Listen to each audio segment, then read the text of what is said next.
حضرت سیدنا عمر رضی اللہ تعالی عنہ جلیل القدر ہستی ہیں جنہیں حضور علیہ السلام نے اللہ سے مانگ کے لیا۔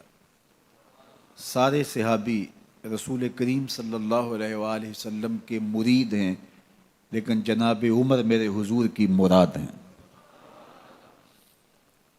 39 لوگ جب اسلام لا چکے، 39ویں شخص حضرت امیر حمزہ رضی اللہ تعالی عنہ تھے، اور ان کا ایمان لانا مسلمانوں کے لیے بہت بڑی ڈھارس اور بہت بڑے حوصلے کا سبب و ذریعہ بنا۔ تو میرے حضور نے ہاتھ اٹھا لیے، کہا اے اللہ، ایک شیر دیا ہے امیر حمزہ، ایک شیر اور عطا کر دے، اب تیری مرضی، عمر بن خطاب دے دے یا عمر بن حشام دے دے۔ حضور دعائیں مانگ رہے ہیں، اور یہ ہاتھ میں تلوار لیے غیظ و غضب سے بھرے ہوئے گھر سے نکلتے ہیں کہ بانی اسلام کا چراغ ہی بجھا دینا ہے۔ راستے میں ایک صاحب ملے اور کہا کہ عمر، تیور کوئی اچھے نہیں لگتے، خیر تو ہے، کدھر جا رہے ہو؟ کہا چراغ اسلام بجھانے جا رہا ہوں، یہ روز کا مسئلہ ختم ہونے لگا ہے میرے ہاتھوں۔ مسکرا کے بولے گھر کی خبر تو لو۔ کہا میرے گھر کو کیا ہوا؟ کہا تمہاری بہن فاطمہ بھی نوکر بن گئی ہے رسول اللہ صلی اللہ علیہ وسلم کی۔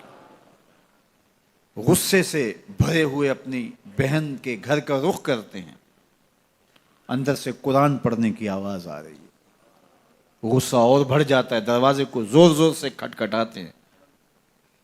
اہل خانہ سمجھ گئے ماجرا کیا ہے، گرجدار آواز ہے جناب عمر کی، دروازہ کھولو۔ جلدی سے معلم کو چھپا دیا اور بہن آگے بڑھ کے دروازہ کھولا۔ کہا تم سابی ہو گئے ہو، دین چھوڑ دیا تم نے، بتوں کی وفا ترک کر دی اور بے تحاشا مارنا شروع کیا۔ بہن کا سر پھٹ جاتا ہے، خون بہنے لگتا ہے، اور یہ مارتے چلے جاتے ہیں۔ فاطمہ بنت خطاب بولی عمر تم خطاب کے بیٹے ہو، سنو میں بھی خطاب کی بیٹی ہوں، جو ظلم جو جبر کرنا ہے کرو، میں محمد عربی کا دامن نہیں چھوڑوں گی۔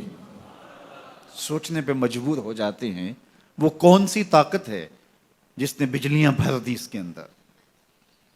کہا جو تم پڑھ رہے تھے مجھے بھی سنا سکتے ہو؟ کہا تمہیں غسل کرنا ہوگا۔ عمر اپنے بدن کو دھو رہے ہیں، میرا رب دل دھو رہا ہے۔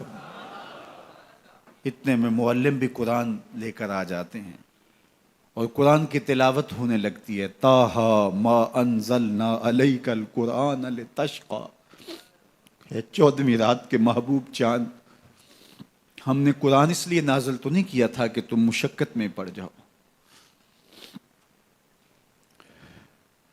بے تاب ہو گئے، کہا عمر کی عمر برباد ہو گئی، مجھے لے چلو حضور کی چوکھٹ پہ۔ تلوار حمائل کی ہے، بہنوئی ساتھ ہیں، اور حضور کی بارگاہ میں حاضر ہو رہے ہیں۔ دروازے کے سوراخوں سے دیکھا تو صحابہ تشویش کا اظہار کرنے لگے کہ عمر آ رہا ہے، تلوار حمائل کی ہے، ارادے اچھے نہیں لگتے۔ جناب امیر حمزہ نے کہا دروازہ کھول دو، اچھی نیت سے آیا تو استقبال کریں گے، نیت اچھی نہیں ہے تو اس کی تلوار سے اس کی گردن کاٹ دیں گے۔ حضور کے سامنے جا کے بیٹھ گئے، گلے میں کپڑا ڈالا تو حضور نے پکڑ کے کہا عمر ابھی وقت نہیں آیا کہ تم اسلام لے آؤ؟ یہی وقت تھا عمر کے اسلام لانے کا۔ لبوں پہ کلمہ جاری ہو گیا، اللہ اکبر کی صدا اس زور سے گونجی کہ مکے کی گلیاں گونجنے لگیں۔ اسلام لانے کے بعد حضور سے پوچھتے ہیں حضور کیا ہم حق پر نہیں ہیں؟ فرمایا ہم حق پر ہیں۔ اللہ کا دین سچا نہیں ہے؟ کہا اللہ کا دین سچا ہے۔ آپ اللہ کے سچے نبی نہیں ہیں؟ فرمایا میں اللہ کا سچا نبی ہوں۔ تو کہا پھر ہم چھپ کے عبادت کیوں کریں؟ اب مسلمانوں کی 2 صفیں بنتی ہیں، ایک صف کی قیادت امیر حمزہ کرتے ہیں، دوسری صف کے آگے آگے عمر بن خطاب چلتے ہیں، اور حضور درمیان میں ہیں، اور یہ ملکوتی قافلہ صحن حرم میں آ کے اعلانیہ عبادت کرتا ہے۔ حضرت عبداللہ ابن مسعود رضی اللہ تعالیٰ عنہ فرماتے ہیں عمر کا اسلام لانا اسلام کے لیے عزت کا سبب بنا، اسلام کے وقار کی علامت بن گیا۔ ایک ایک کے دروازے پہ جا کے دروازہ کھٹکھٹا کے کہتے ہیں، وہ تو اور خبر سننے کے لیے بے چین تھے کہ یہ بانی اسلام کی زندگی کا چراغ بجھانے گیا تھا، کوئی خبر لایا ہوگا۔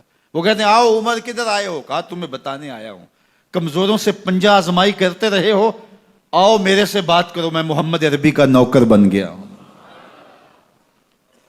اللہ اکبر۔ میرے حضور نے فرمایا جب اچھے لوگوں کا ذکر کرو تو میرے عمر کا ذکر بھی کیا کرو۔ میرے عمر کی زبان پر حق بولتا ہے، سچ بولتا ہے۔ ان الشیطان یفر من ظل عمر، عمر کے سائے کو دیکھ کے شیطان بھاگتا ہے۔ اللہ اکبر۔ اسلام لائے تو زندگی کی ایک ایک سانس اسلام کے لیے وقف کر دی، حضور کا پہرا دیا، حضور کی ناموس کا پہرا دیا، حضور کی شریعت کا پہرا دیا۔ اسلامی فتوحات پھیلیں تو پھیلتی ہی چلی گئیں، کبھی مصر فتح ہو رہا ہے، کبھی ایران فتح ہو رہا ہے، آرمینیا تک مسلمانوں کی افواج پہنچتی ہیں۔ 22 لاکھ مربع میل پر حضرت عمر رضی اللہ تعالیٰ عنہ کی سلطنت پھیل جاتی ہے۔ عدل و انصاف کا دورہ ہوتا ہے۔ زمانے نے دیکھا کہ غیر مسلم بھی عدالت میں کھڑا ہے تو اسے خوف نہیں ہوتا تھا کہ میرے سے ناانصافی ہوگی، اس لیے کہ حکومت عمر کی